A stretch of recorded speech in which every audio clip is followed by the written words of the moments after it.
Hello guys, welcome back to the channel. In today's video, I'm going to show you how you can complete the new party experience quest in Heartopia latest update. Okay, in the latest update guys, there is an event in Heartopia. It's called the Kid at Heart Party event. And in this event, you can create a parkour party.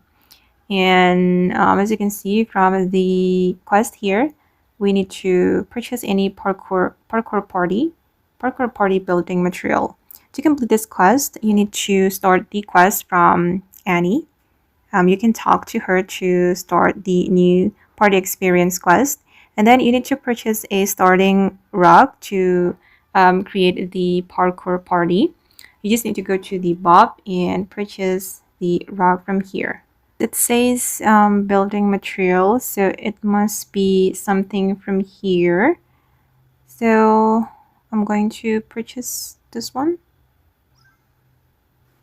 Okay, done. And then let's talk to Bob and select new party experience.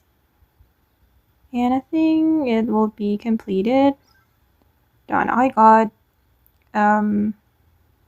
gold.